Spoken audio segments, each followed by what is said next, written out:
Hello guys, कैसे हो आप सब लोग। आज हम पढ़ेंगे सीएटी 2022 के लिए टॉप 50 जीके के क्वेश्चन जो आरएसएमएसएसबी बोर्ड द्वारा पूछे गए हैं। चलिए तो शुरू करते हैं। पहला प्रश्न है हमारा, कान्नड़ देव प्रबंध किसके द्वारा रचित है? तो पद्मनाथ के द्वारा। कान्नड़ देव प्रबंध में जालोर का इतिहास मिलता है। अगला प्रश्न है हमारा, बाबूजी के फड़ को सुनाते समय इस मुख्यतः वाद्य यंत्र का प्रयोग होता है? तो रावण अंता का बाबूजी की फड़ सुनाते समय प्रयोग में लिया जाता है। अगला प्रश्न है, किस शहर को बावड़ियों का शहर कहते हैं? तो बूंदी जिले को। अगला प्रश्न है, राजस्थान में ग्रीष्म उत्सव कहाँ मनाया जाता है? तो माउंट आबू सिरोही में। अगला प्रश्न है, राजस्थान में तिल पटरी के लिए कौन सा स्थान जाना जाता है? तो ब्यावर अजमेर में। अगला प्रश्न है, पंडित जसराज किस गायकी से संबंधित है? तो ख्याल से। अगला प्रश्न, जवार कला केंद्र राजस्थान में कहाँ स्थित है? तो जयपुर जिले में। अगला प्रश्न है, उदयपुर, भीलवाड़ा और चित्तौड़गढ़ में कौन सी बोली ज्यादातर बोली जाती है? तो बागड़ी बोली बोली जाती है ज्यादातर। अगला प्रश्न है, दमना एक गहना है जो पहना जाता है? तो अंगुली में। अगला प्रश्न, चित्तौड़ का विजय स्तंभ किसके द्वारा बनवाया गया? तो राणा कुंभा द्वारा। सारंगपुर युद्ध के विजय के उपलक्ष्य में बनाया था विजय स्तंभ। सारंगपुर का युद्ध 1437 में हुआ था। अगला प्रश्न है, भरतपुर शहर की स्थापना की थी महाराजा सूरजमल ने। प्रश्न है, राजस्थान दिवस मनाया जाता है 30 मार्च को।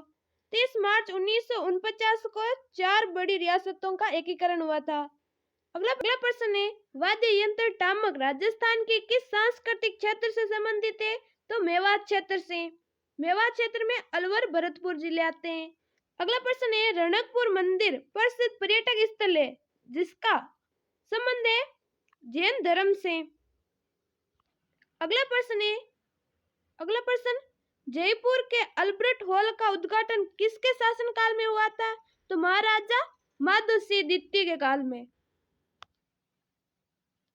नेक्स्ट प्रश्न है, महाराणा प्रताप की छतरी कहाँ स्थित है? तो बारडोली में। बारडोली उदयपुर जिले में। अगला प्रश्न, निरंजनी संप्रदाय के संस्थापक कौन थे? तो संत हरिदास जी। अगला प्रश्न है, कौन सा क्षेत्र थेवा कला के लिए विख्यात है? तो प्रतापगढ़ जिला। अगला प्रश्न, राजस्थान के प्रसिद्ध लेखक दयाल दास को संरक्षण देने वाले शासक थे? तो महाराणा रतन सिंह। अगला प्रश्न, संत दादू दयाल के निधन के पश्चात दादू पंथ का उत्तराधिकारी किसे नियुक्त किया गया था? तो गरीबदास जी को। अगला प्रश्न है, हमीरहट के लेखक थे? तो चंद्रशेखर। अगला प्रश्न, हालरो पहना जाता है महिलाओं द्वारा गले पर। अगला प्रश्न, रामसने संप्रदाय के संस्थापक संत रामचरण कहाँ पैदा हुए? तो सोडा डिंगी, टोंक जिले में। अगला प्रश्न, बीकानेर लोक परिषद की स्थापना 1936 में किस शहर में हुई? तो मुंबई शहर में। अगला प्रश्न, वह दुर्ग जिसके चारों ओर खाई खोदी होती है वह दुर्ग कहलाता है? तो पारीख। अगला प्रश्न है, जयानक ने कौन सी कृति की रचना की थी? तो पृथ्वीराज विजय की। अगला प्रश्न, किस दुर्ग को चिल्ला का टीला कहा जाता है? तो जयगढ़ दुर्ग को। जयगढ़ दुर्ग जयपुर में स्थित है। अगला प्रश्न, बैलगाड़ी मेले के नाम से प्रसिद्ध कौन सा मेला है? तो शीतला माता का मेला। शीतला माता का मेला चाकसू जयपुर में पड़ता है। अगला प्रश्न, झालरापाटन के सूर्य मंदिर की मुख्य विशेषता है? तो सप्तरथ। अगला प्रश्न, किस किले के उत्तरी द्वार का अष्ट धातु दरवाजा 1765 में लाल किले से उतार कर लाया गया?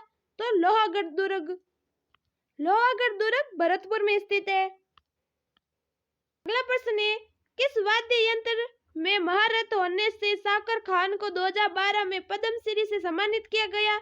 तो कामायचा वाद्य यंत्र से। कामायचा वाद्य यंत्र एक तत्व वाद्य यंत्र है। अगला प्रश्न है, धौलगढ़ देवी का मंदिर किस जिले में स्थित है? तो अलवर जिले में स्थित है धौलगढ़ देवी का मंदिर। अगला प्रश्न, किस दुर्ग को गढ़ बीटली के नाम से जाना जाता है? तो अजमेर का तारागढ़ दुर्ग कहलाता है गढ़ बीटली। अगला प्रश्न, राजस्थान में भूमिज शैली का सबसे पुराना मंदिर है? तो सेवाड़ी का जैन मंदिर। अगला प्रश्न है, डिग के प्रसिद्ध महल कहाँ अवस्थित हैं? तो भरतपुर जिले में। अगला प्रश्न है, वेली किशन रुक्मणी री के लेखक हैं? तो पृथ्वीराज राठौड़। अगला प्रश्न, जोगी महल किस किले में अवस्थित है? तो रणथंभौर दुर्ग में। अगला प्रश्न है, दूध बावड़ी कहाँ अवस्थित है? कहाँ स्थित है? तो माउंट आबू में। अगला प्रश्न, गोविंदगिरी किस जाति से संबंधित है? तो बंजारा जाति से संबंधित है गोविंदगिरी। अगला प्रश्न है, जालीबा बावड़ी और मामदेव का कुंड किस दुर्ग में स्थित है? तो कुंभलगढ़ दुर्ग में। समराइज कहा का रचयिता कौन था? तो हरिभद्र सूरी। अगला प्रश्न है, बम नृत्य जो अलवर भरतपुर में प्रसिद्ध है, यहाँ बम शब्द से क्या तात्पर्य है? तो बम शब्द से तात्पर्य है नंगाड़ा। अगला प्रश्न है, मेयो कॉलेज का संस्थापक कौन था? Richard Bark. अगला प्रश्न, पर्यटन स्थल अंचलगढ़ किस जिले में स्थित है? तो सिरोही जिले में स्थित है अंचलगढ़ पर्यटन स्थल। अगला प्रश्न, सांबर झील का निर्माण किस चौहान शासक द्वारा किया गया? तो वासुदेव चौहान द्वारा। चौहान वंश का संस्थापक वासुदेव चौहान है। नेक्स्ट प्रश्न है, आना सागर स्थित है? तो अजमेर जिले में। आना सागर झील का निर्माण अर्णोराज चौहान द्वारा करवाया गया। अगला प्रश्न, जैसलमेर का किला किस नाम से जाना जाता है? तो सोनारगढ़ के नाम से जाना जाता है। अगला प्रश्न, 84 खंभों की छतरी कहाँ स्थित है? तो बूंदी जिले में स्थित है 84 खंभों की छतरी। अगला प्रश्न, सिमुद्रा एवं कोड़ा ग्रंथ में किस संप्रदाय के उपदेश हैं? तो जसनाती संप्रदाय के उपदेश हैं। अगला प्रश्न है, मेहरानगढ़ दुर्ग का निर्माण किसके द्वारा करवाया गया? तो राव जोधा द्वारा, करणी माता के आशीर्वाद से। आज के 50% कंप्लीट हुए। कैसा लगा ये आपको वीडियो, कमेंट जरूर करना है। अगर आपके लिए ये वीडियो थोड़ा सा हेल्पफुल है या अच्छा लगा हो तो प्लीज इसे लाइक और शेयर जरूर करना। ऐसे वीडियो देखने के लिए हमारा channel Rajasthan GK revision class को सब्सक्राइब करें। Thank you.